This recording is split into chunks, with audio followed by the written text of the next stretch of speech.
as like setting real estate, or I want to set a real estate related goal, like a financial freedom related goal this year.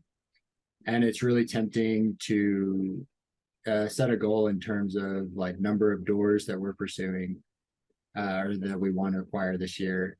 Um, I think the better option for us is going to be the amount of uh, like cash flow we're getting from our properties.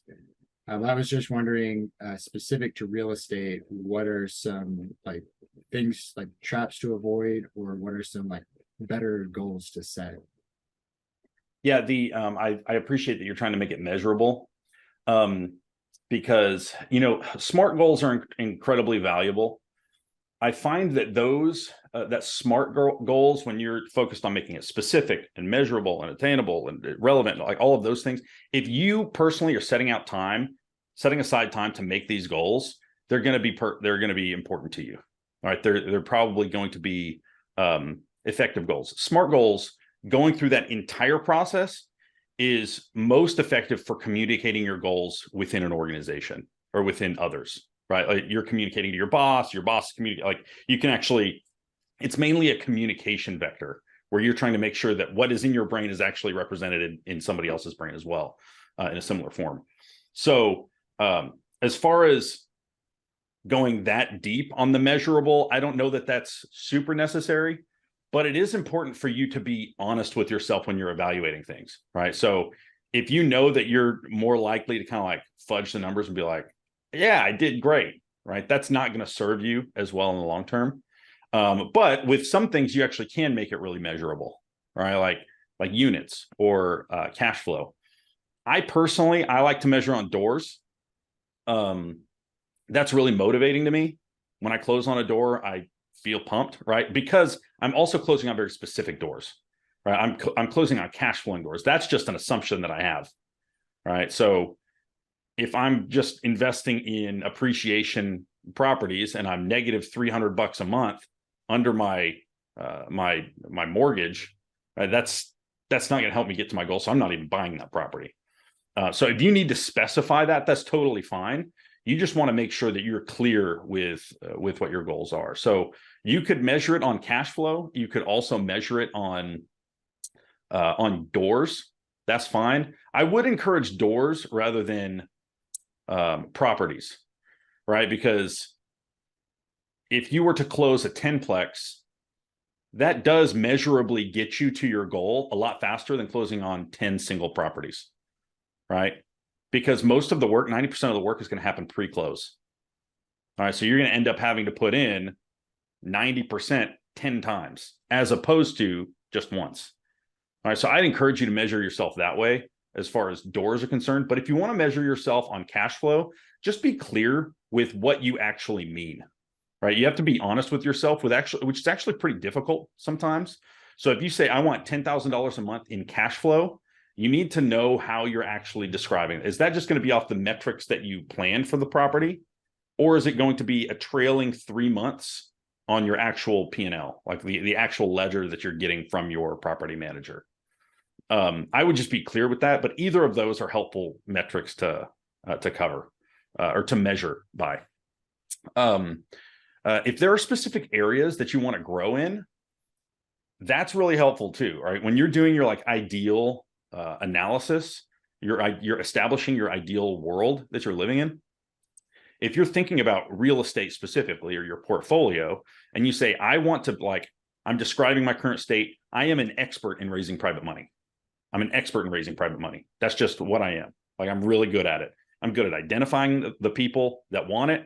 I'm good at communicating the value proposition, and I'm good at closing it.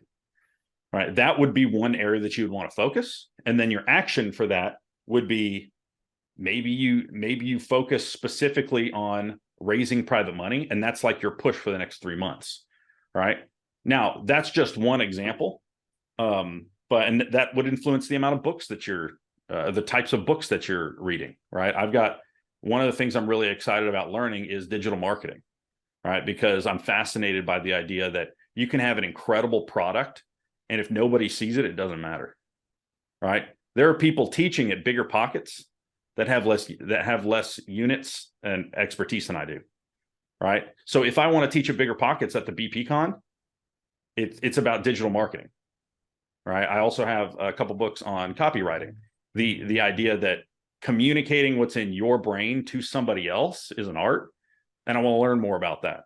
And then I have my taxes books, just because it's, you know, it's like the finding out what the cheat codes are within capitalism. So that will also inform those types of things, right? So what the areas in which you say I want to be an expert or that you want to grow, that's going to influence the types of podcasts that you listen to, the YouTube videos that you watch, the books that you buy, and that it really the types of conversations that you have with people. If you're just at a meetup and someone says, yeah, you know, I've become an expert in raising private money, you're just like, boom, I'm tied to them. All I want to do is talk to that person, right? So it's difficult to say don't make goals this way, because if it's in your ideal life, it's in your ideal life, right? If that's what you want, then great. But the more specific you can be, the more helpful it's going to be, because on the back end, you might say, for example, you might say, I want 40 properties. But if you're working 80 hours a week just to maintain those 40 properties, that doesn't really help you, right? Or I want $100,000 a month for my portfolio coming in, but you're working 80 hours a week, that doesn't really help you either. So if you are clear with yourself, with what you're communicating, if you're doing this with a partner or a spouse or significant other, then that communication becomes exponentially more important, because you're not just thinking about it in your head, like you're trying to figure out what you think anyway, and then you're actually trying to communicate it to somebody else. That becomes way more important. You can be a little bit less specific if it's just up in your head, right? Does that make sense? Yeah. And communicating it with the spouse is, I think, a huge part of it, and getting on the same page there. And as we're talking about, like, I think we need to revisit our freedom number a little bit, because we weren't super, I guess, specific on that. And whenever I'm thinking about it, like, I'm looking at our budget, and I think we have sort of honed in on a budget and our expenses that we would have. And I see a path to covering that in 2023 with cash flow, which is why I really like that metric. Mm-hmm. But covering our expenses, like, we know that we're going to be preparing for kids and other like major foreseeable expenses. And so it's not like covering that our current expenses is going to necessarily be our freedom number. And so I wonder, just what's your opinion on, or just your thoughts on the distinction between like what your freedom number should be versus what like reasonably covering your expenses. Yeah, that's a great question. So the first thing you mentioned was, if you're doing this with your spouse, one thing that I'd encourage you is, if you're doing this with your spouse, do it separately and then share, right? After you do your ideal. So first you're going to make all your life accounts. You might have a little bit different life accounts. 80% of them are probably going to overlap, right? But they are creating their ideal life the same way you are. And for example, my wife loves Pure Barre, and she loves yoga. That's a big thing for her, for self-care, right?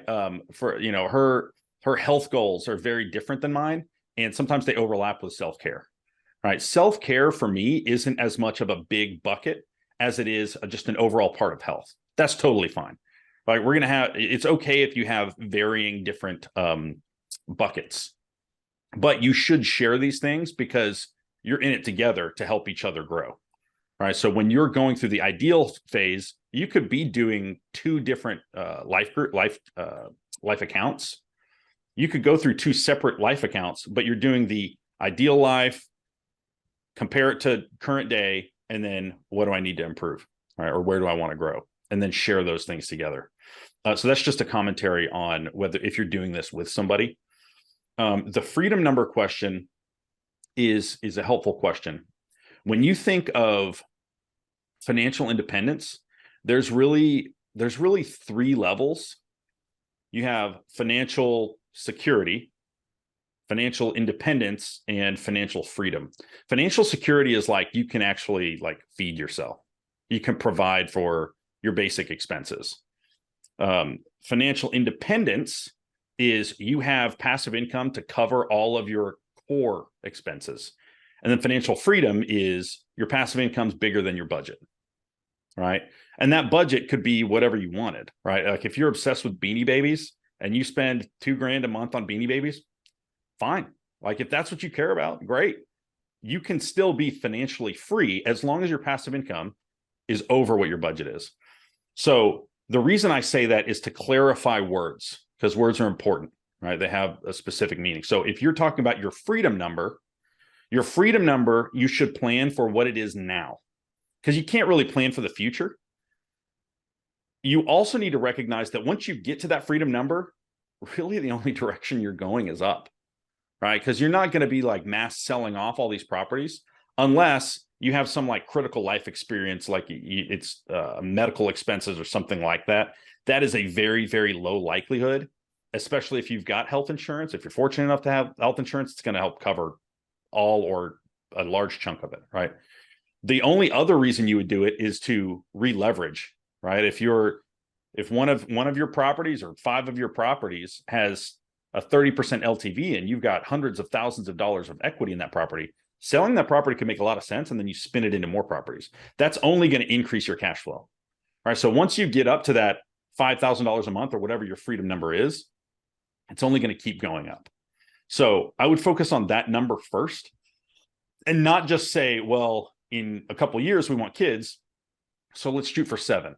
Just focus on 5 or focus on whatever your freedom number is first and then grow from there.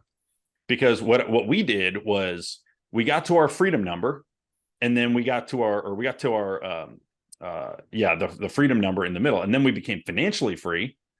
And then we kind of started growing it above that because we were like, well, in a couple of years, we're thinking, oh, we might have kids, and I was thinking, well, I'm really into this girl. Like maybe we'll get married. I should probably increase my passive income so that as we have more expenses, I can still be financially free. We can still be financially free.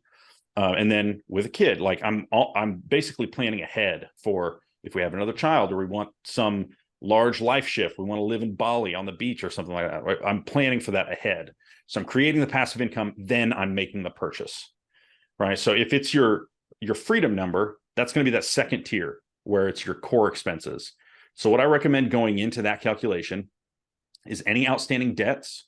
So this would be credit card debt, retail debt, car payments, mortgages, things that you just can't get out of, right? You've got to make those payments. Then you have necessities, utilities, like you need to live, and food, right? You don't have to have, what's not a necessity is entertainment, right? Or 401k or retirement or things like that. This is essentially answering the question, if you and all the other income earners in your family lost your job, how much would it take for you to survive? Right? And you're not eating peanut butter and saltines, but how much would it take for you to survive reasonably? All right, put a number to that. Where people struggle is they leave that arbitrary, or they try and say, well, it depends. Well, it depends on what? Make a decision. Good investors are decisive and they know how to make decisions, multivariable decisions. So put a number to it. And then you can also establish what your financial freedom number is too.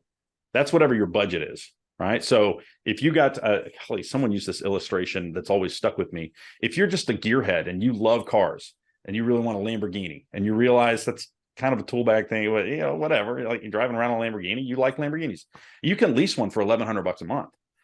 So that means you need about 3 doors, right? With your metric, 3 or 4 doors in order to pay for that Lamborghini. Great. Right? If we wanted to, our next house to be a $3 million house, that's great. I just want to have 3 times whatever that monthly mortgage is, right? There's a lake house we're looking at lake houses, and there's a lake house on a peninsula that was for sale. It's since sold, but it was listed at $5 million. And the monthly mortgage payment was like 30 grand or something like that. Right. So that I would say, all right, I need 90 grand a month coming in passively before I say that that's a reality. Right. But you can do whatever you want once you get to financial freedom. You just have to make sure that your lifestyle creep doesn't continue to go north. So does that help clarify what you're asking? Yeah, that does. Hey, thanks for watching. If this was helpful to you and you want to keep learning the most productive insider secrets about real estate investing, subscribe here. If you're ready to start building your cash flowing portfolio and do what I did, build a multi-million-dollar portfolio in 18 months so that you can quit the rat race 9 to 5 in less than 3 years, and you want someone to walk you through the entire process step by step so that you can move faster with less risk, be protected from risk, then click here to learn how I work with people. And I will show you how I help people get their first cash flowing rental in 90 days. Don't stay trapped, become financially free so you can do what matters.